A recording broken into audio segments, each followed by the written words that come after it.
Boa noite, meu nome é Felipe. Eu sou um filho amado de Deus, em recuperação. E antes de falar especificamente sobre as minhas áreas de recuperação, eu gostaria de me apresentar hoje de uma outra forma. Eu gostaria de dizer para vocês, o meu nome é Felipe e eu sou uma pessoa. Eu vim do Rio de Janeiro no domingo, né? Cheguei aqui na cidade no domingo à noite. Eu morei aqui em Vinhedo durante mais de 20 anos. Eu estive aqui na constituição da igreja, quando no condomínio em Vista Alegre, né, 3 ou 4 famílias se reuniam. E desde os 12 anos de idade, então, que eu faço parte aqui da igreja, posso ver muitas pessoas que caminharam junto comigo aqui há bastante tempo, muitas pessoas queridas, muitas pessoas amadas que oraram muito por mim, porque eu precisava demais de oração, muito. E outras pessoas eu estou tendo a oportunidade de conhecer hoje. Tá? É um prazer enorme estar aqui com vocês. Eu agradeço imensamente ao convite do Alan, ao carinho do pastor André, pela lembrança, por ter feito esse convite tão carinhoso para eu poder estar aqui hoje com vocês. Não sei quantos de vocês viram o tema. Se puder, por gentileza, apresentar o primeiro. Isso, só até aí, a negação da pessoa. Tá? Eu trabalhei com essa ideia de negação porque eu suponho que, embora tenham pessoas que estejam visitando, mas a maioria de vocês deve ter algum contato com a noção de negação. Faz parte da cultura de recuperação. Mas, para você que está chegando aqui hoje, eu acho importante explicar. O que é a negação? A negação é o seguinte: existe a realidade, presta atenção, a realidade não é uma construção da minha mente, porque se a realidade fosse uma construção mental, tudo que eu imaginaria seria real, mas não é assim. Eu posso formular a ideia de realidade que eu quiser, mas se eu vim aqui nessa parede e fizer assim, ó, eu vou ter que mostrar para vocês.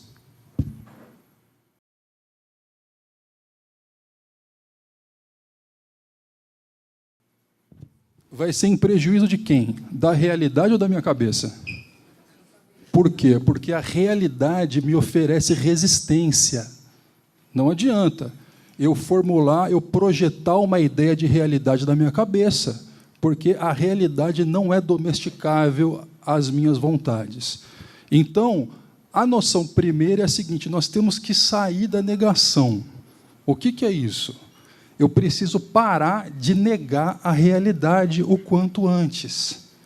Quanto antes eu reconhecer a realidade tanto exterior a mim, quanto a realidade da minha subjetividade, do meu interior, antes eu vou parar de sofrer. Eu vou parar de sofrer porque eu vou poder me amoldar de uma forma melhor e trabalhar de uma forma mais criativa e construtiva com aquilo que é real. E o Celebrando está aqui para ensinar a gente a percorrer esse caminho, respeitando a realidade e, ao mesmo tempo, nos relacionando de modo criativo e construtivo com ela. O que é, então, a negação da pessoa? A negação da pessoa é o seguinte: embora isso não seja feito de uma forma, muitas vezes, explícita, mas o que acontece? Muitas vezes eu estou negando que eu sou uma pessoa. Eu não chego para alguém assim e falo assim: oi, tudo bem, eu sou um jacaré, ou eu sou uma mesa. Lógico. Todo mundo sabe que eu sou uma pessoa, mas não sabe tanto assim. Não sabe tanto assim. É como se tivesse havido, com o passar do tempo, um apagamento, uma diminuição do sentido profundo de ser pessoa. É como se nós todos estivéssemos imersos em tantos objetos, tantas imagens, tanta res, ou seja, tantas coisas. É uma quantidade tão grande de reificação de mercadoria que parece que nós começamos a nos tomarmos a nós mesmos como se objeto fôssemos. Vocês entendem o que eu estou falando, o que eu quero dizer com negação da pessoa? ao invés de me tomar como uma pessoa, eu esvazio esse sentido de pessoalidade e, sem perceber, me tomo por objeto. Gente, mas eu demorei muito tempo para descobrir que eu era uma pessoa, cara. Eu demorei muito tempo. A minha relação comigo mesmo, até os 27, 28 anos de idade, eu me tomava como se eu fosse algo, como se eu fosse isto ou aquilo, mas não como se eu fosse alguém. Mas eu não sei se alguém me ensinou isso, eu não aprendi na escola. Até na igreja, tantos cultos que eu vi, mas não sei, demorou para eu tomar conhecimento desse drama que existe em ser uma pessoa, de ser gente, de ser humano. Como é que a pessoa é negada? Você pode voltar, por gentileza, que essa imagem é meio assustadora, demais para começar. Mas a negação da pessoa pode significar, de início, o seguinte: eu não sou uma pessoa porque eu sou nada.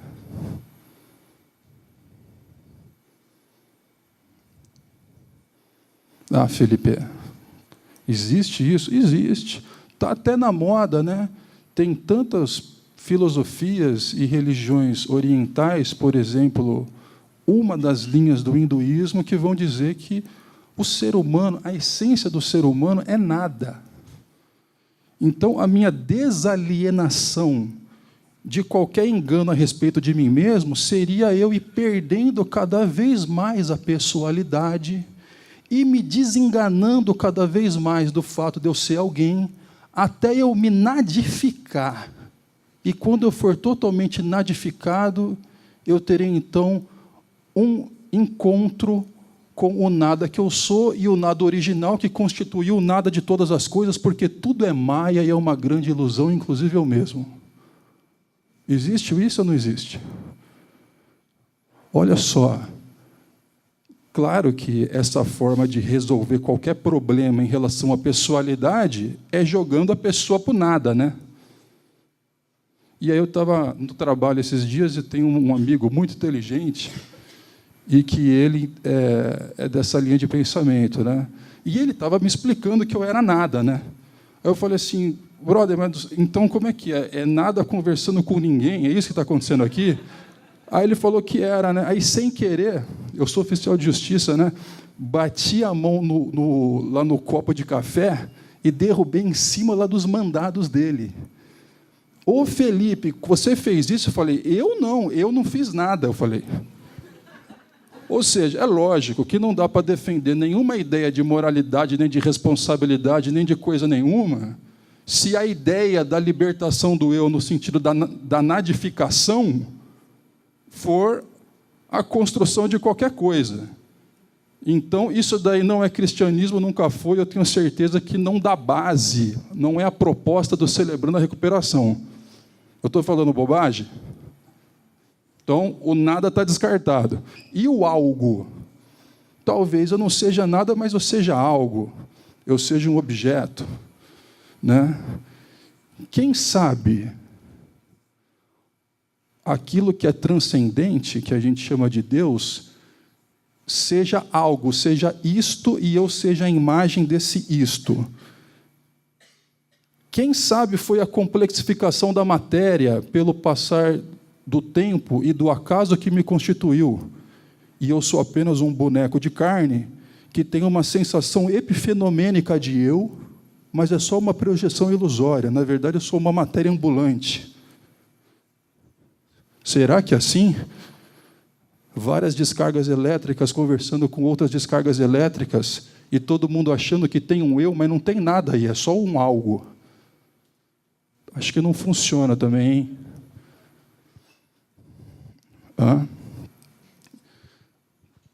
Então, vamos começar com alguém, né? Voltando do começo. Boa noite, meu nome é Felipe e eu sou uma pessoa. Nossa, já começa bem, né? Afirmando que é uma pessoa, já começa bem, né? Já teve uma superação do nada. do nada inicial, do nada brâmico, nirvânico, seja lá o que for, já teve uma superação de isto ou aquilo, de um objeto, e eu já estou agora imerso naquilo que a gente chama de pessoalidade, entendeu? Agora, eu posso até dizer que eu sou uma pessoa. Vocês entenderam que a negação da pessoa pode ser a afirmação do nada ou do algo, né? Eu estou no título, tá? Agora, eu posso também negar que eu sou uma pessoa negando a complexidade. Ou seja, eu finjo que eu sou uma pessoa, mas na verdade eu sou tipo um robô, assim, sabe? Que faz tudo certo, assim. Oi, tudo bem? Tudo jóia? Nego toda a complexidade que está necessariamente encerrada de maneira incontornável. Só pelo fato de eu ser uma pessoa, eu estou necessariamente implicado numa complexidade que a gente poderia chamar que é a vida do homo complexus, que vive de forma complexa. Não vai dar para se enxergar de uma forma reduzida, acachapada, simples, como se fosse um ser humano de faz de conta. Não dá. Agora pode colocar a imagem. Sabe quem é esse barbudo aí? É um cara que viveu mais ou menos uns 2.500 anos atrás, lá na Grécia, e ele era um filósofo cínico, chamado Diógenes. E o Platão, na época, que tem uma teoria do mundo sensível, do mundo inteligível, mundo das sombras, mundo metafísico, mas isso não importa. O que Platão tinha afirmado, diz a lenda aí da história da filosofia, que Platão tinha definido o homem nos seguintes termos: o ser humano é um bípede sem pena. É um bípede sem pena. Então, ou seja, o Platão usou o animal como referência para o humano. Tá certo? Tomou o animal como o local a partir do qual ele iria construir a ideia de homem. Aristóteles fez a mesma coisa quando ele falou que o ser humano é um animal racional. Falou que o ser humano era um animal qualificado pela racionalidade. É um animal mais alguma coisa. Isso não é muito estranho para nós, porque mais de 200 anos de darwinismo deu a ideia para a gente de que eu sou um macaco. Pô. Um macaco melhorado, mas eu sou um macaco. Ninguém está olhando para mim aqui me comparando com Deus, do qual eu sou imagem e semelhança. Vocês estão me comparando com um macaco, pô. Vocês estão ou não estão? Então, não vamos rir de Platão, porque ele definiu o ser humano mais ou menos como 500 anos de ciência define o homem, a partir do algo acrescentado de alguma coisa. E aí, então, o Diógenes chegou, que era um filósofo cínico, com uma galinha na mão depenada, já que o Platão havia falado que o ser humano era um bípede sem pena. Ele chegou no meio da academia, não academia de ginástica, mas academia era o nome da escola platônica, chegou com um bípede sem pena e falou assim: aqui, Platão, encontrei seu homem aqui, ó. Aqui o seu homem, Platão, achei ele, ó. E aí, então, a partir dessa apresentação bem assim ostensiva, materializada na galinha, fica bem explicitado de que o ser humano é muito mais complexo do que uma definição do homem a partir do algo. Ele é muito mais complexo. E por que ele é complexo? Porque ele foi feito à imagem do nada? Não. Do isto? Não. De uma pessoa. Então, foi uma pessoa, na verdade, 3 pessoas formando um só Deus triuno.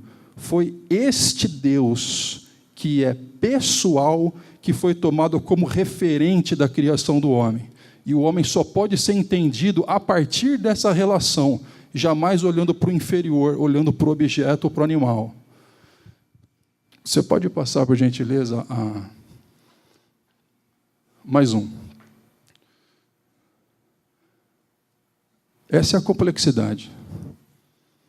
Quando eu digo que eu sou uma pessoa, então eu saí do campo do nada, saí do campo do animal e do objeto e caí no campo da pessoalidade. E necessariamente, caindo no campo da pessoalidade, eu estou dentro dessas 8 variáveis. Quero agradecer a minha esposa Roberta, que fez esses slides que ficaram bem bacanas. Eu não sei nem entrar no PowerPoint. Só que ela não conseguiu fazer do jeito que seria, porque parece que é uma coisa só circular assim, mas não é. Cada um dessas dimensões implicam-se mutuamente. Identidade, ser humano, necessariamente é um chamamento à descoberta do eu, quem eu sou, o pertencimento. Todo ser humano quer fazer parte. Ninguém quer ficar do lado de fora de nada, quer todo mundo pertencer, se sentir à vontade, adequado, se sentir em casa. Ô, gente, eu estou me sentindo em casa aqui com vocês, cara. Estou me sentindo pertencente a esse negócio aqui. Sentimento de falta, incompletude. Ser humano é estar permanentemente faltante. Está sempre faltando alguma coisa. Eu tenho 1,98 m. Você viu? Faltou 2, né? Faltou 2, cara. Faltou 2, cara. É triste, né? Como falta 2, né? Faltou 2.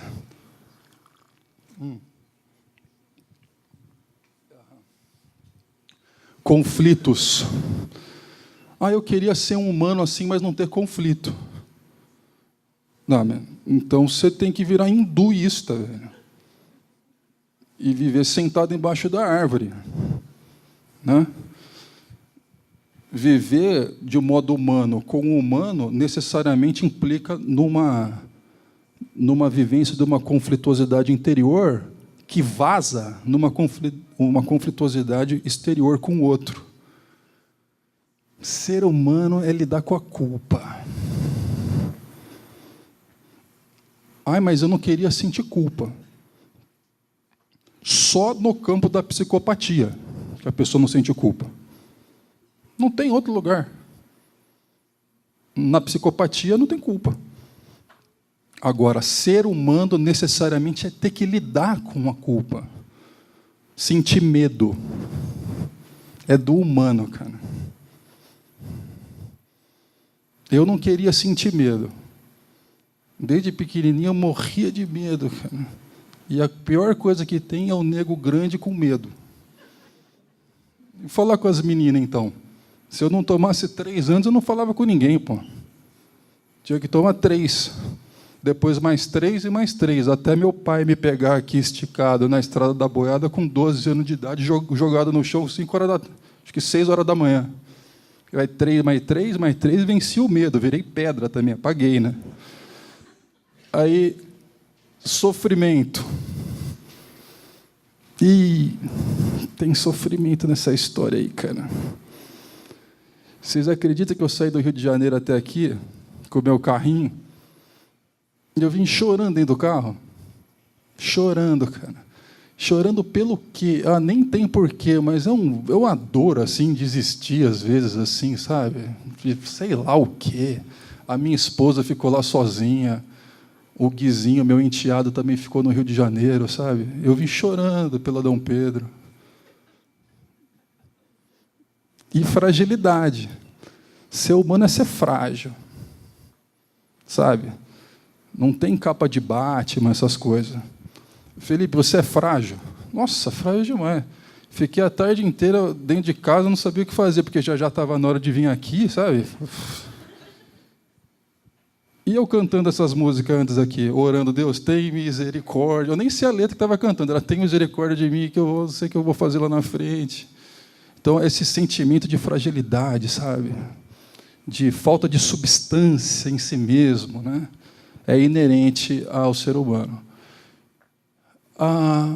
Só uma antes, por gentileza. Então, o que acontece, gente? Isso que eu queria chamar a atenção para vocês aqui. Várias áreas de recuperação específicas, por exemplo, eu me recupero em baixa autoestima. Eu acho que eu não sei nada, que eu não sirvo para nada, tudo isso. Essa minha baixa autoestima gera em mim uma necessidade de compensação muito grande. Aí eu preciso ler 500 livros para ser o inteligente. Porque como eu acho que eu não sou nada, entendeu? Então eu tenho que ser muito inteligentão sempre, o tempo inteiro. Sabe o livro lá que está falando? Um livro atrás do outro. Várias questões específicas do drama humano são decorrência da incapacidade de lidarmos com a complexidade essencial, inerente ao fato de ser pessoa. Se nós tivéssemos um pouco mais de habilidade, e o Celebrando a Recuperação é o lugar que nos ensina a fazer isso. Um dia de cada, sozinho ou junto com o outro? Não, assim vocês vão me desanimar. Sozinho ou junto com o outro? Nossa, obrigado. Não estou sozinho em Vinhedo. Então, esse espaço aqui, para você que está chegando agora, ou para você que já está aqui há mais tempo, vocês vão ver que existe uma proposta de 12 vivências encadeadas de forma lógica, consequencial e tranquila, que não dá para lidar com essa complexidade hoje. Agora eu com as 8. Não, existe um caminho, existe uma proposta que está encaminhada de uma forma inteligente, de uma forma respeitadora e de uma forma inclusiva. Está todo mundo convidado a isso, que vai ajudar a gente a lidar com todas essas 8 dimensões implicadas no fato de sermos pessoas. Só que a gente não começa já lá do fundo. Primeiro, o convite é o seguinte: onde é que está doendo mais? Onde é que está sentindo que pode começar a ser uma oportunidade de transformação? Então, a gente pega a partir daí e traz você para uma análise em profundidade, que ao longo do caminho vai convidar você a refletir sobre toda essa gama de realidade no qual nós estamos necessariamente encerrados. Tudo bem? Próximo slide. Eu fui agora, no começo do ano, fazer uma viagem com a minha esposa, que foi muito show de bola, cara. E a gente teve a oportunidade de ir para Praga. E em Praga é a cidade daquele autor do livro Processo e Metamorfose, o Kafka. Não sei quanto vocês leram. E aí, andando lá em Praga, dobrei uma esquina e, de repente, tinha justamente uma cabeça do Kafka, feita pelo artista Davi Cerny. Aperta mais uma para a gente. Olha lá o que a cabeça faz. Ó. Querem ver de novo? Pode voltar mais um e colocar para frente de novo? Olha que doido. Olha. É bonito, né? Aperta mais um. Não, desculpa, é para frente mesmo. Mas isso, olha lá, apareceu. O nosso primeiro tópico aqui é identidade. Vocês lembram da complexidade, né? 8. Tá? Como é que eu vou lembrar que é 8, Felipe? Sei lá, pega o 8 e coloca ele deitado assim, que fica o símbolo do infinito, não é? Porque parece que essas questões nos encerram num campo muito fechado, mas elas se infinitizam em problematizações da nossa vida. Não tem fim esse negócio. São 8. Nós temos que lidar com a nossa identidade. Aperta mais um. Vocês já viram aquele filme Identidade Bourne? O filme é um agente da CIA, o Matt Damon, né? que é o ator, e o filme começa com ele dentro do mar, meio desligadão, assim, meio desmaiado, e depois ele vai à superfície e começa a respirar. Só que tem um problema. O Matt Damon, ele não sabe quem ele é.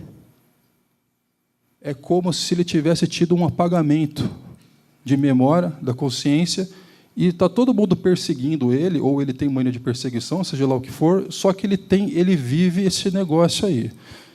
E o diretor do filme teve uma sacada muito bacana, porque por que nós nos identificamos, né, com o personagem, né?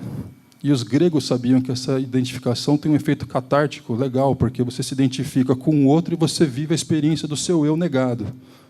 Mas o que o personagem do filme ele revela para a gente? Que todos nós vivemos uma crise e uma saga identitária.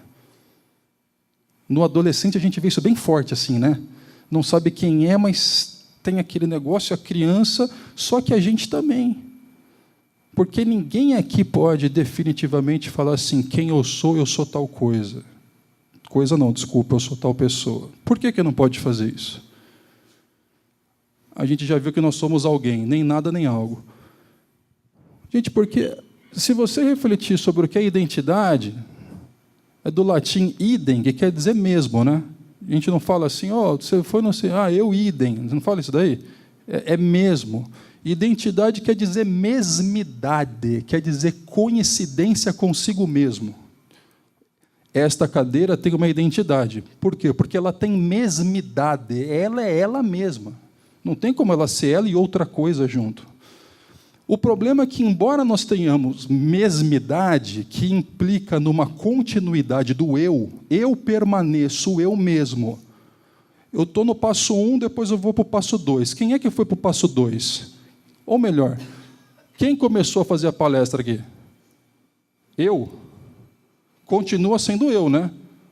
Gente, eu não fiz uma mágica e voltei pelaquela porta e voltou outra pessoa. Sou eu mesmo, certo? Mas eu fui transformado durante esse tempo. O meu corpo é exatamente o mesmo que era antes, ou minhas células morreram e outras nasceram? Só para lembrar, de 7 em 7 anos, o nosso corpo é transformado totalmente. Nós trocamos a nossa base material inteira, porque todas as células que estavam vivas morrem e outras são colocadas no lugar, inteiro. Eu fui transformado, não fui? Mas sou eu mesmo? Os meus pensamentos mudaram, eu penso da mesma forma. Houve oscilação nas minhas emoções ou permaneceram as mesmas? Então, como pode ter havido mesmidade, ou seja, permanência de algo que existe junto com a transformação?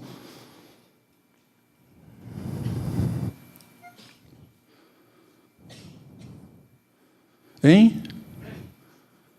Vocês não sabem? Nem eu. Mas ninguém sabe. É porque Heráclito falava que a realidade era puro devir. E o Lulu Santos também, né? Nada do que foi será. É puro devir, é puro movimento. Mas o Parmênides falava que a realidade era ser imóvel e estável. Algo que existe, que resiste continuamente. É um eu que permanece. Nós vivemos dentro da permanência e da mudança. E a totalidade? Eu já me vi inteiro algum dia na minha vida? Não, porque eu não consigo enxergar minhas costas, mas isso daí é uma grande besteira, lógico, coloca uma coisa aqui e vê. Mas eu nunca me vi todo, e vocês também nunca me viram inteiro, vocês só estão vendo meu corpo, né? Falando. Mas vocês nunca habitaram a minha consciência, nem minhas emoções, nem nada disso. Então, por aí, eu poderia falar para vocês que vocês me conhecem muito em parte. E eu também me conheço em parte. Até o corpo eu não conheço totalmente. Vocês estão tendo agora muitas sensações físicas. Mas vocês estão percebendo só uma partinha das sensações físicas que vocês estão tendo. Quer ver? Percebe agora a sensação na sola do seu pé. Perceberam? Vocês estavam percebendo isso antes? Ou seja, a percepção, ela faz um recorte nas sensações. Então, nem fisicamente eu consigo me perceber totalmente, porque o campo da percepção é mais restrito do que o campo das sensações. Nem fisicamente. Mas e me perceber ao mesmo tempo fisicamente, ou seja, tendo uma ampliação total da percepção sensorial, e além disso, me captar no mundo das emoções, no mundo mental, tudo ao mesmo tempo. Eu nunca vou conseguir fazer isso. Ou seja, a minha ideia de eu é sempre um recorte. Eu nunca me apreendi na totalidade de quem eu sou, porque é impossível fazer isso. É impossível fazer isso. O pior de tudo é que antes de eu poder falar eu, vocês já viram o nenê como ele faz? O nenê fala assim, né? O nenê quer mamar, não fala? Ele se fala em terceira pessoa, né? Ele primeiro foi uma pessoa de um outro para depois se captar como eu, porque ele primeiro se enxergou pelos olhos do outro. A nossa percepção de nós mesmos passa pelaquele que os outros falaram que nós somos. Isso não é uma questão de dependência ou codependência, é constitutivo do psiquismo. Não tem como fugir disso. Tem um cara chamado Kaspar Hauser, que foi encontrado em Nuremberg no século XIX, que ele foi criado dentro de um casebre lá, e desde pequenininho deixaram ele lá sozinho, só colocavam pão e água. O Kaspar Hauser nunca conversou com ninguém. Depois ele foi encontrado. O Kaspar Hauser não sabia falar, né? Ele não foi introduzido em nenhum universo simbólico, nenhuma linguagem. Ele tinha uma relação direta com as coisas, sem mediação da palavra. O Kaspar Hauser não sabia andar. É lógico. A gente aprendeu a andar olhando alguém andando, porque o mimetismo, você tomar um outro humano como referência de si mesmo, é necessário para que nós tenhamos sido construídos da forma que nós fomos. E isso também já causa uma implicação sobre a identidade. Porque eu não posso dizer que eu sou eu sozinho, mas eu sou eu sozinho junto com os outros. Necessariamente. Memória. O que o Alzheimer faz? O Alzheimer faz e pega a memória da pessoa, e tira a memória da pessoa. A pessoa sabe quem ela é? Não sabe mais quem ela é. Nós lembramos tudo a nosso respeito? Então, a nossa autopercepção, o nosso autoconceito, a nossa autoimagem, ela é sempre um recorte, é uma redução. Por toda essa dificuldade da gente saber quem a gente é, a gente passa a ter uma crise de estima muito grande. Como diz um professor por aí, gente, eu estou entregando para vocês hoje a chave do castelo, hein? Entra no castelo depois, hein? Vai ficar na porta. Quanto é que vocês pagam por isso que eu tenho aqui no bolso? Quanto? Quanto, Carlão? Você paga por quanto eu tenho no bolso?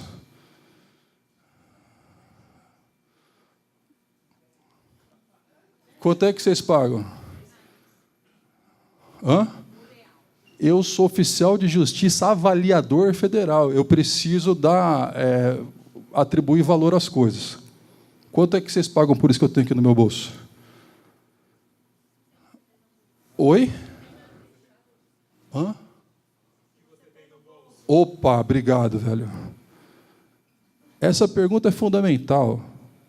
A questão identitária, ou seja, o que é, quid est, né? O que é?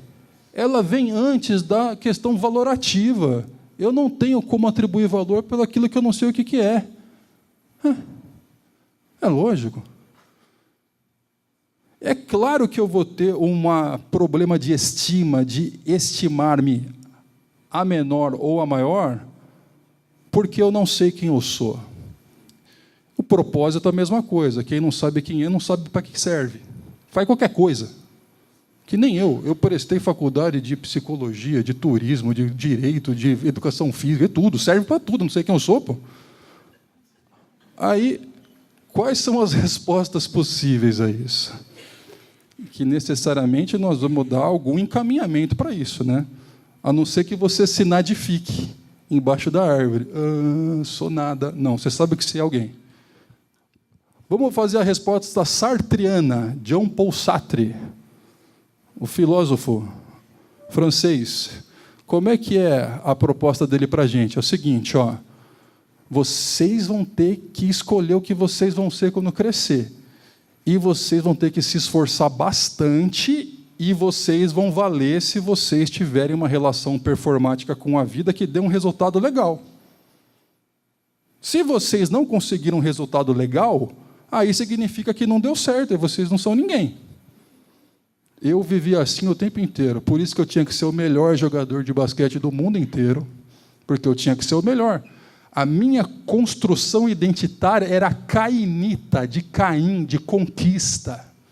Ser é igual a fazer e dar certo. Então eu tinha que ser o melhor jogador do mundo. As minhas namoradas tinham que ser as mais lindas do planeta. E, de fato, foram. Eu tinha que ser juiz, né?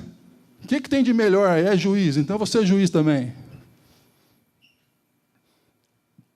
Bateu na trave, né? Virei oficial de justiça. Mas e a canseira que dá isso daí? Cansa demais viver assim. Então, pelo viver o tempo inteiro tensionado a ser uma coisa extraordinária e sempre megalomaníaca, eu precisava entrar dentro de um bar e tomar 2, 3 ou 4 para ter o distensionamento, assim, para experimentar um pouco de descanso do fardo da construção identitária.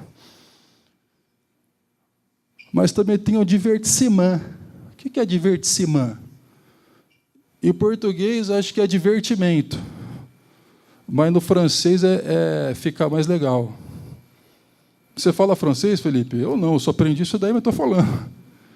Divertissement é o seguinte, divertissement é o desvio de si. Como é muito difícil saber quem eu sou, então vamos fazer um divertissement, um desvio de mim mesmo, e vamos se entreter. Vamos brincar? Vamos brincar, gente. Não pode ficar parado, hein? Porque se a gente ficar parado, a gente lembra que a gente não sabe quem a gente é. Então vamos fazer um monte de coisa aí, hein? Liga a televisão, liga o rádio, corre para lá, corre para cá. Não pode ficar parado, hein? Acabou o ócio criativo. Ficar parado é sinônimo de tédio. Tédio é ver que eu... Ai, meu Deus do céu. Vamos fazer alguma coisa. É o divertissement. E o aparecer, né? Que agora está muito em moda, né? Eu só sou enquanto eu tenho visibilidade. Não é assim? Se ninguém está me vendo... Eu não tenho Facebook, eu não tenho Instagram. Mas, nossa, a necessidade de ser visto era uma coisa triste. Posso falar uma coisa para vocês? Vocês estão gravando isso aí? Mas eu vou falar assim mesmo. Olha só. Olha que vergonha que eu fazia. Olha a necessidade de aparecer. Eu corria aqui em Vinhedo, fazia Cooper. Só que não dá para fazer Cooper sem ninguém ver, né? Não dá, né? Aí eu saía de casa e falava, ou eu vou correr aqui pelas ruas de terra, ou eu vou passar pela Independência. Eu vou passar pela Independência, eu vou passar pelo... Como é que chama aquela padaria ali? A JF? Olha que coisa ridícula. É feia, né? Só que aí eu mudei para o Rio de Janeiro. E no Rio de Janeiro... Não, deixa eu contar mais uma. Eu acelerava quando via gente. Olha que vergonha. Vinha mais assim, pá. Quando aparecia, e se fosse mulher ainda? Pá, pá. Mas corria rápido, hein? Depois não tem mais ninguém olhando, pá, de novo. Problema quando eu mudei para Copacabana, André. Porque lá tem muita gente, né? Então eu tinha que correr rápido o tempo inteiro. Eu falei assim, gente, eu vou morrer aqui no Rio de Janeiro. Vou morrer, pô. Eu vou acabar morrendo. Se eu ficar o tempo inteiro inteiro tendo que ser mais que eu sou, para o outro ver, eu vou morrer. Aí eu desencanei, velho. Comecei a correr lá com a barriga balançando de qualquer jeito. Deixa isso daí, velho. Cidade grande não dá para ficar correndo rápido quando vem gente. Nossa Senhora. Qual que é a resposta que o Celebrando a Recuperação dá para essa loucura? Isso daí é maluquice, não é? É maluquice, é doideira. Qual que é a resposta que o Celebrando a Recuperação dá para isso? Vamos ler junto aqui? Eu sou um... Ei, beleza. Que descanso, hein? Você que está chegando aqui pela primeira vez, ou você que não assimilou em profundidade isso daqui, presta atenção. Eu sou um filho amado de Deus. Eu não preciso mais ter uma relação performática pela linha existencialista de Sartre com a vida. Eu não preciso mais do divertissement, que é uma fuga maluca, desenfreada, no mundo de coisas e experiências que nunca tem fim, para que eu possa ter um descanso identitário. E eu também não preciso sair pela rua de Copacabana que nem um maluco, até ter um infarto e morrer. E ninguém está nem aí se eu morrer, né? Coisa ridícula. Ninguém me conhecia, pô. Para que correr daquele jeito? Sou um filho amado de Deus em recuperação. Primeira vez que eu descobri isso foi no ano de 2008. O Andrezinho, dia 24 de agosto, estava fazendo uma pregação. Eu senti assim aquela identidade assim mais fundamental, mais essencial, de que acima de todas as coisas, acima de qualquer desventura ou descaminho que eu pudesse ter tomado, apesar das dores, dos sofrimentos, de áreas de recuperação, de fracassos, apesar de qualquer coisa, eu tinha um lastro inalterável, estável, que colocava o meu eu no eixo, de modo centrado e tranquilo, porque era uma pessoa transcendente que olhava para uma pessoa finita e dizia assim: você é meu filho amado. E foi esse meu lugar de descanso e que eu venho tentando aprofundar dentro das fileiras aqui do Recuperando a Celebração. Oi? O que eu falei? Nossa. Mas eu não falei que eu sou Cristo ainda. Isso daí é o pastor de vocês.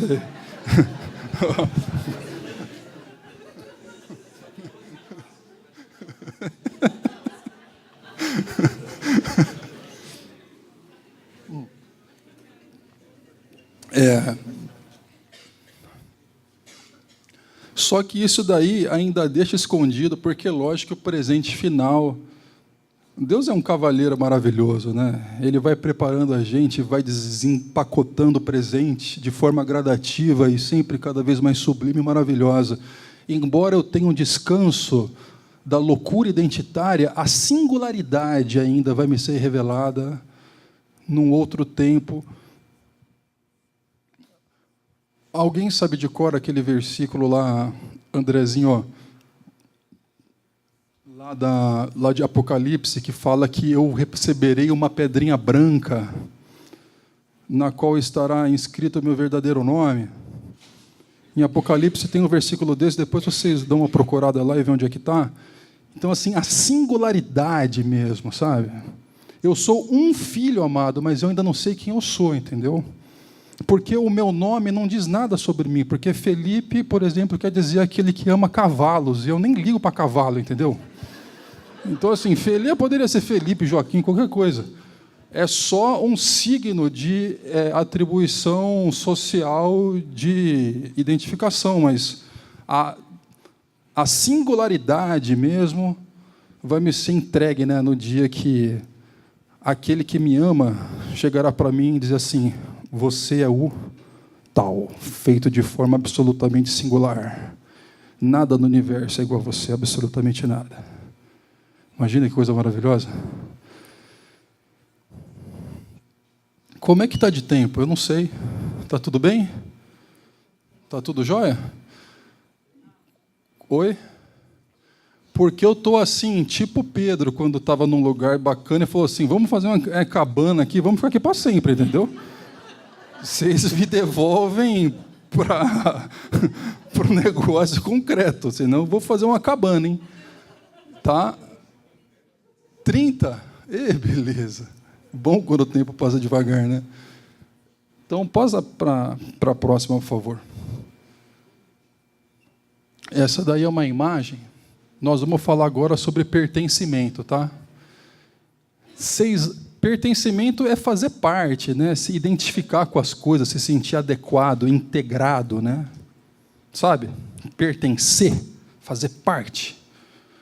Você acha que esse rapazinho aí... O que vocês estão enxergando daí?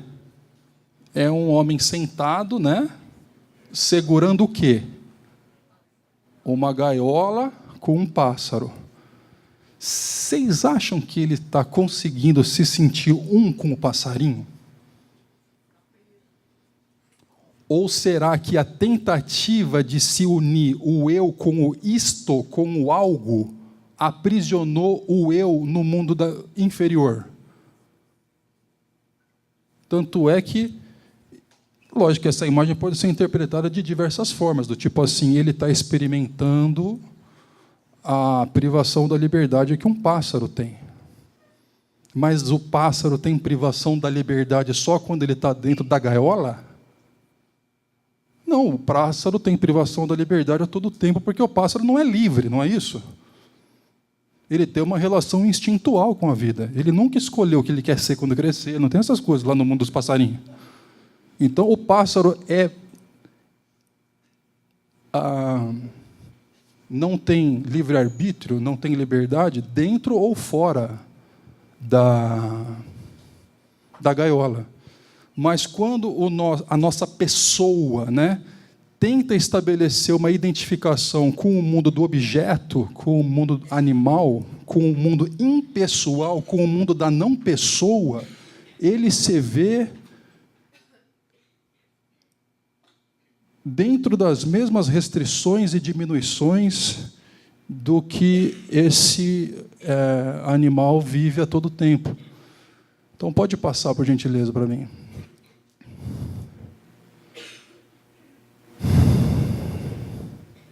Então, pertencer, qual é o meu lugar, né? Não necessariamente um local geográfico, tá? Por que não necessariamente um local geográfico? Porque o ser humano é um ser relacional. Um ser relacional tem tudo a ver com o sentido de ser pessoa. Perceba que eu não estou tomando a etimologia da palavra pessoa como posotron, poso alguma coisa, que é do grego, ou persona ou persu. Eu não estou colocando o sentido de pessoa como máscara, porque etimologicamente a raiz da palavra quer significar aquilo que os artistas, os atores usavam no teatro, porque como não tinha microfone, a máscara tinha o molde da máscara fazia com que o som, ou seja, os atores só eram reconhecidos por causa do posotron, da máscara. Esse sentido de pessoa tem que ser negado, porque nós temos que tirar a máscara. Senão a gente não se encontra nunca, né? Vira um baile à fantasia que nós celebramos a recuperação. Então, o sentido de pessoa que eu estou colocando aqui, que implica necessariamente no atributo relacional, requer que nós consideremos que durante 6 séculos essa palavra foi enriquecida pela patrística, primeiramente por discussões cristológicas que chegaram à conclusão que Deus era 100% homem, 100%, e que Jesus era 100% homem, 100% Deus, mas era uma só pessoa, e depois por discussões trinitárias, que disseram que Deus tinha uma mesma substância, ou seja, uma mesma natureza divina, mas era também 3 pessoas. Então, essa discussão cristológica e trinitária do período da patrística, que vai do século I da nossa era cristã até o século VI ou VII, mais ou menos, enriqueceu o sentido de ser pessoa, desviando esse sentido da raiz etimológica que significava máscara, tá? Então, nós somos relacionais porque nós somos pessoais. Feita esta observação que eu fiz. Pessoais desde que se enriqueça o sentido de ser pessoa por 6 séculos de patrística. Vocês já viram a frase assim, ó? Eu nem sei de quem que é, depois vocês procuram lá no Google. Se eu sou eu porque você é você, como é que é mesmo? Se eu sou eu porque você é você, e se você é você porque eu sou eu, então eu não sou eu nem você é você. Agora, se eu sou eu porque eu sou eu e você é você porque você é você, então eu sou eu e você é você. Entenderam? Hã? Deu tudo certo? Vamos de novo. Se eu sou eu porque você é você, e se você é você porque eu sou eu, então nem eu sou eu e nem você é você. Agora, se eu sou eu porque eu sou eu, e você é você porque você é você, então eu sou eu e você é você. Agora entenderam? Ficou melhor, né? Às vezes, essa história aí é dita para falar sobre dependência e codependência, porque eu sou só eu, porque o outro é o outro e tal. Mas, assim, na construção do nosso psiquismo, a gente não pode entender de forma tão estreita assim, porque é óbvio que eu sou eu, porque você é você, porque se você não fosse você, eu não seria eu. Olha só o meu pai, olha só eu, a gente é igual, pô. Ou tem muito de parecido em nós. É claro que se meu pai não fosse meu pai, eu não seria eu. Não só por uma base hereditária, mas por toda uma construção de jeito de ser. Eu me pego lá no Rio de Janeiro colocando música clássica, nem sei porque eu não gosto disso, mas estou colocando lá. Por quê? Porque o meu pai é meu pai, por isso eu sou eu. Entendeu? Então, essa trama relacional é constitutiva de nós. É constitutiva. Então, não adianta querer se sentir pertencente a coisa alguma que não seja numa relação eu e tu, como o filósofo e teólogo Martin Buber já colocou. Esse negócio de eu pertencer com algo que não é pessoa, tipo Avatar, sabe Avatar? Vocês já viram aqueles compridão azul? Eu colocava a mão lá no cavalo, não tinha um negócio, ele se sentia um com o cavalo, eu não tenho essas coisas. Nós, lógico que nós temos um sentido de pertencimento com todas as coisas no campo da finitude, porque todos somos criaturas. Eu e a árvore, por exemplo. Eu posso estabelecer essa base de pertencimento com todo o universo criado, eu posso fazer isso. Mas não adianta ficar abraçando a árvore para tentar ser um com ela, não vai dar. Esse nível de pertencimento, eu com as coisas impessoais, não é suficiente. Então, a gente entra num outro nível de pertencimento, que é o nível de pertencimento eu e tu, pessoa, pessoa. Agora, gente, a gente só consegue experimentar a bem-aventurança do pertencimento nas relações interpessoais se nós estabelecermos uma comunicação, um tipo de comunicação que não seja meramente instrumental, estratégica ou persuasiva. Porque toda vez que eu fico tentando convencer você de alguma coisa, eu já estou num nível de superioridade tentando tratar você de uma modo inferior a mim. Eu não estou na horizontalidade com você. Então, uma comunicação que é a comunicação própria estabelecida nas salas de partilha, se você não foi ainda, conversa com o Fábio, conversa com o Alan, conversa com o pessoal e como é que você pode fazer para começar a participar desses grupos em que nós aplicamos a linguagem do coração. Qual é a linguagem do coração? É aquela linguagem do desvelamento em que eu vou mostrando que eu sou tão pessoa quanto você. O filósofo estoico já dizia, né? Homo sum, humano nihil amilenum puto. Eu sou humano, portanto, tudo que é humano não me é estranho. Você pode contar o que for para mim que eu vou entender do que você está falando, porque nós pertencemos à mesma condição humana. A mesma condição humana. Às vezes, as nossas áreas de recuperação mais superficiais não se tangenciam diretamente, porque eu me recupero de autoestima e você se recupera de não sei do quê, só que a base, a complexidade das 8 níveis que nós estamos implicados, nós vamos conseguir se entender. Necessariamente. Mas isso também não é perfeito, porque sempre há os desencontros. Sempre há os desencontros. Estava num culto agora, e o meu enteado de 10 anos estava junto comigo, o Gui, e sentou um rapaz do nosso lado, bem hipizão, barbona tal, só que ele estava um pouco melado. E aí, ele, na maior boa vontade, começou a passar a mão na cabeça do Guizinho, assim. Começou a passar. Não tem problema nenhum, o que tem? Só que o Guizinho, medroso, olhou para mim assim, branco. Aí o que eu falei assim, eu vou ter que fazer alguma coisa, entendeu? Aí esse fazer alguma coisa, dificuldade de assertividade, não é simplesmente falar assim, por gentileza, acho que... Eu falei alguma coisa assim, eu acho, velho, mano, sei isso aí, velho. Para salvar o moleque, né, da situação que ele estava ali, com os olhinhos assim, me salva aí, tio Pepe, que ele me chama, né? Tio Pepe, me salva aí, velho. E aí esse cara que estava melado saiu dali e foi sentar mais ali na frente, mais desolado, entendeu? Que a pessoa já está passando por uma situação tão difícil na vida, né?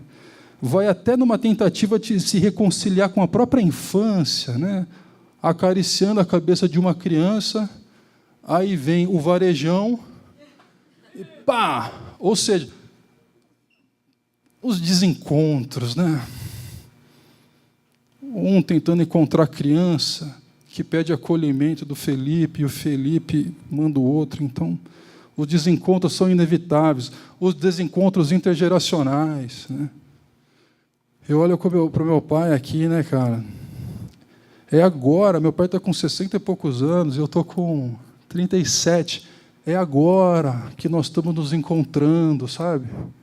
Porque passa num conflito intergeracional que, por necessidade de afirmação minha, né, eu preciso deixar a heteronomia, ou seja, preciso deixar de obedecer ao meu pai e me fundamentar numa autonomia opositora de me afirmar pelo que ele não é. Então, se o meu pai não fuma, eu fumo. Porque eu preciso construir o meu eu por oposição, por diferença a ele. Se ele não bebe, eu bebo.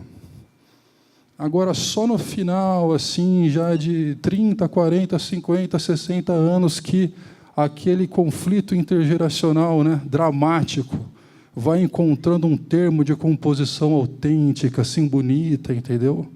E o filho e o pai podem, pela primeira, assim, se darem as mãos, entendeu? E o conflito entre homem e mulher? Esse daí é complicado, né? Até escrever, os homens são de Marte, as mulheres são de Vênus, né? Porque é um desencontro, cara. É um desencontro muito grande. Por isso a gente precisa, além desse nível de pertencimento do eu com o tu, da pessoalidade finita, eu também preciso de um encontro eu e tu, só que com a pessoalidade infinita, ou seja, eu preciso, uma vez na vida, me ver pertencente na incondicionalidade afirmativa de uma pessoa transcendente que eu posso fazer o que eu quiser, que ele vai continuar dizendo, tu és meu filho amado. É essa incondicionalidade em pertencer a algo que é mais estável do que você mesmo, que faz com que você se fundamente nesse primeiro campo e mais fundamental de pertencimento, que é a relação entre eu e Deus, depois, então, ou concorrentemente a isso, na relação eu e tu, e num sentido muito mais periférico entre eu e isso. E existe hoje em dia uma proposta de inversão desse quadro. Eu primeiro quero pertencer a eu e isso, depois eu quero me pertencer a eu e tu, que nem eu fazia lá nas festas rave, cara. Nossa, que canseira aquelas festas rave. 2 dias acordado, né? Tomava uma bala, que não é house, né? E aí, cara, esse pertencimento é violento. Gente, presta atenção. Olha como isso é... Não dá para escapar disso. Você vai pertencer de algum jeito. Se não for de um jeito construtivo, você vai procurar outro tipo de pertencimento, onde a juventude sai às sextas, aos sábados, para chácaras e sítios, como eu ia, e a música eletrônica.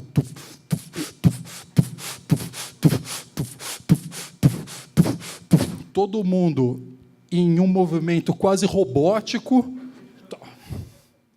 Mas é sério, gente, pensa 30 mil pessoas fazendo o mesmo movimento sequencial, assim, robótico, todo mundo tendo tomado uma bala, e você olhando, parece aquele universo labiríntico, assim, entre você e todas as demais pessoas.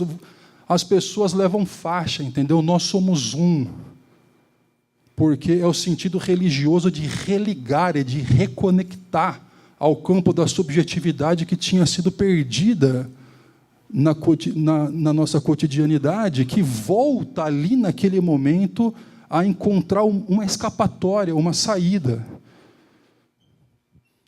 E o uso de psicotrópico, né, que nem o Aldous Huxley escreveu Abrindo as Portas da Percepção, que inclusive deu o nome àquela banda The Doors, As Portas, porque ele tomava mescalina, e quando ele tomava mescalina, ele achava que ele, a planta, a árvore, é tudo a mesma coisa. Ou seja, você se reconecta, ou ilusoriamente se reconecta com a realidade à sua volta, entendeu? O que eu gostaria de perguntar é dentro daquilo que você falou, que ser uma pessoa é ter todas aqueles... É você estar sujeito a todas aquelas questões da medo e tal. Como que a gente conseguiria viver, assim, a plenitude da vida de Deus, do que Deus quer para a gente, do que Deus nos oferece, ainda nessa condição de vida que nós estamos, não na vida futura com Deus? Como que a gente conseguiria viver essa plenitude do que Deus oferece para a gente, conflitando com todas essas situações nossas como seres humanos, do medo, da insegurança, da falta de identidade, tudo isso? Vocês acham que eu sei, né? Se eu souber essa daí, eu vou escrever um best-seller para concorrer com o Cúrio. Não, mas assim, a oração da serenidade ensina para a gente num trechinho maravilhoso, né? Dentro da ditadura da felicidade que a gente vive hoje, né? Ser razoavelmente feliz nessa vida. Razoavelmente feliz. Né? Então, eu acho que a primeira ideia seria a calibração da felicidade proporcional a esse nível de complexidade que a gente vive, né? Porque as condições antrópicas paradisíacas, ou seja, aquelas condições do Éden, já não estão mais presentes, né? A plenificação, né, da satisfação, da completude, da perfeita identidade, né, do estrangulamento de todos os medos, né, da volta à individualidade, já que indivíduo significa não dividido, ou seja, sem conflituosidade interior, né, a unificação plena do eu. Tudo isso daí, vamos tocar em frente, que está reservado para nós, num sentido pleno e absoluto. Num sentido calibrado dentro da realidade, eu acho que o encaminhamento dos 12 passos, eu acredito que dê conta de responder para nós, já que a complexidade é grande, como a gente poderia dinamizar, né, de um passo ao outro, sempre tomando em consideração a nossa própria inconclusão, né, aquele sentido de peregrinar do hebreu, de que de um movimento para o outro ele vai se fazendo cada vez mais, de uma forma mais bonita, de uma forma mais completa. Eu acho que é esse caminhar sempre em direção a um aperfeiçoamento de nós mesmos, numa cadência, num dia de cada vez, sem perder da dimensão da verticalidade que pertence exclusivamente na relação eu e Deus e da horizontalidade autêntica com o outro, né? Sem desconsideração do passado, o quarto passo, lidando com a culpa do modo que o passo 5 ensina, sem esquecer de que existem culpas verdadeiras, mas culpas falsas, que são apenas sugestões sociais. Como eu sentia culpa porque eu não podia fazer o mesmo topete que os meus amigos faziam na época que fazia topete.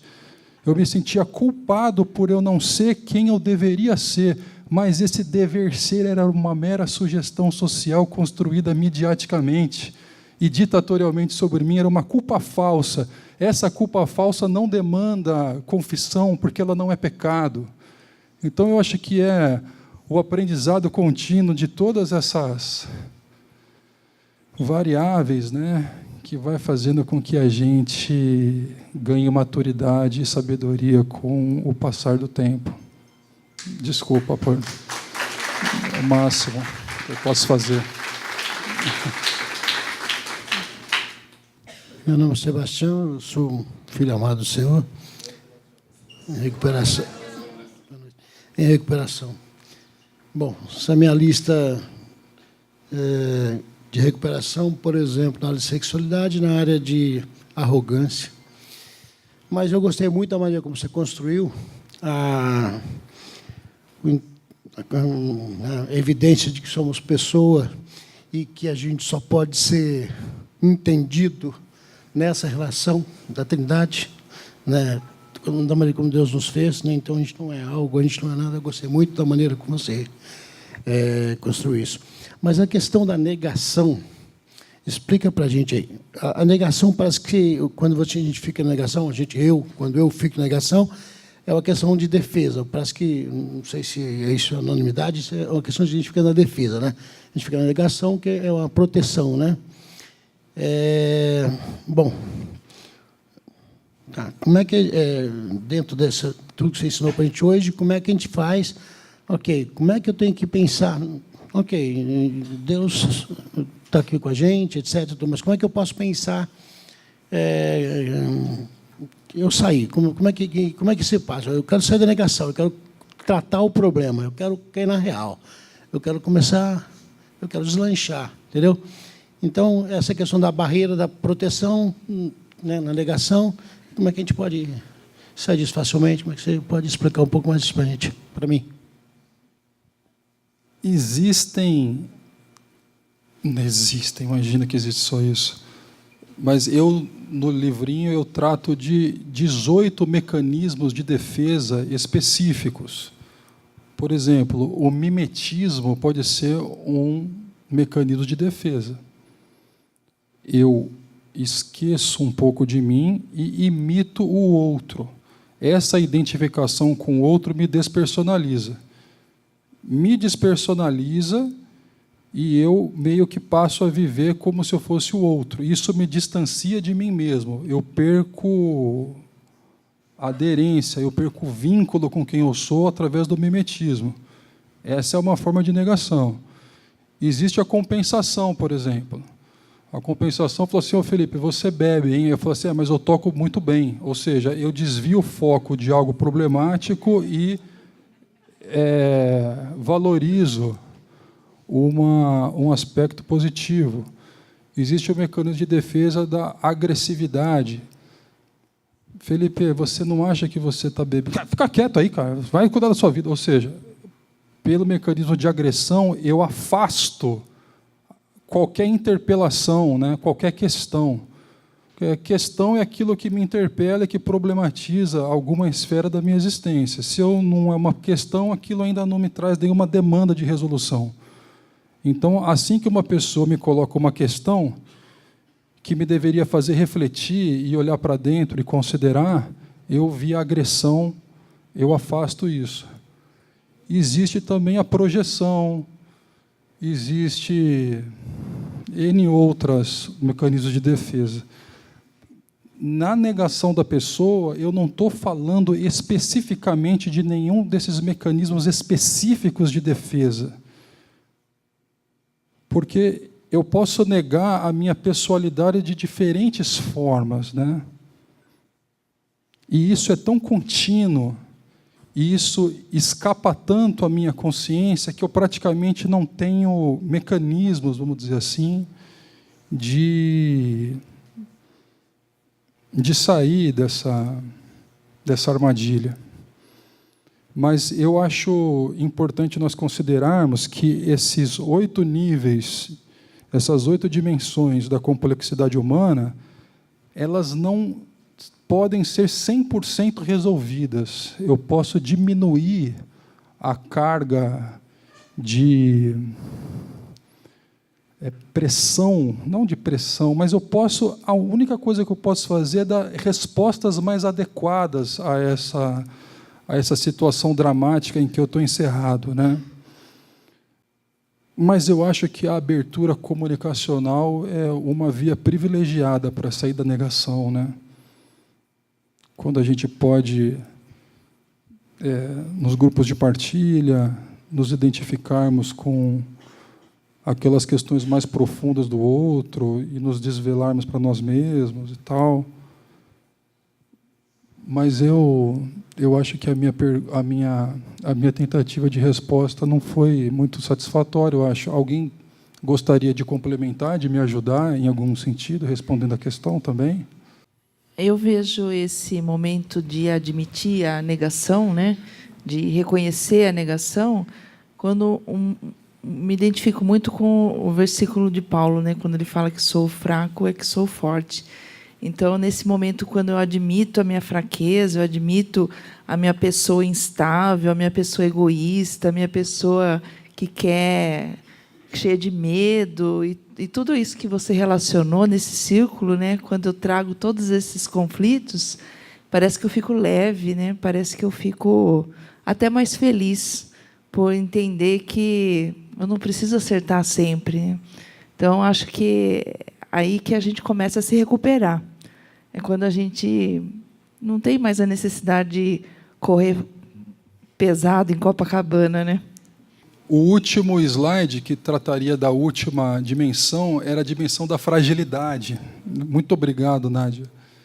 Porque, justamente, a admissão de que nós não somos o Uberman lá do Nietzsche, né, lá do Superman, do homem potente, né, da cultura dos fortes, né, que vai numa linha bem assim pelagiana, humanista, assim, da afirmação das potências humanas e tal, mas é o caminho de Agostinho, né, da insuficiência, né, muito vinculado também ao primeiro princípio aqui do programa, né, eu não sou Deus, né, e nem super-herói, eu sou frágil, né.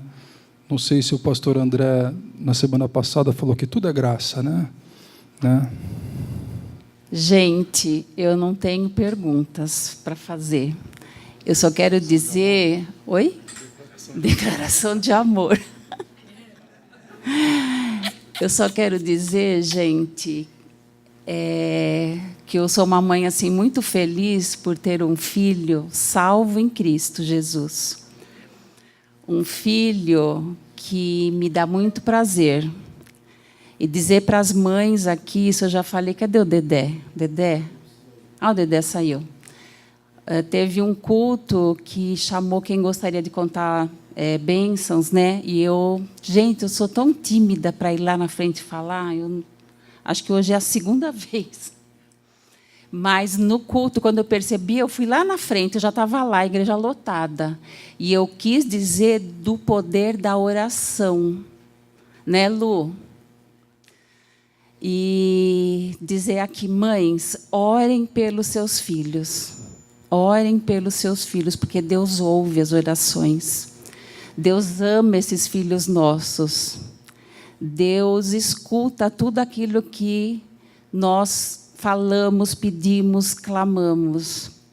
E eu sou assim muito feliz e agradeço a esse Deus maravilhoso pela salvação que o Felipe teve. O Felipe agora, dia 24 de junho, ele disse que completou 9 anos. De agosto. 9 anos. Ele até, às vezes ele quer até bolo. Bolo velhinha, porque ele fala que ele nasceu de novo, e eu vejo isso nele. E eu quero ser grata para Deus para sempre, para sempre.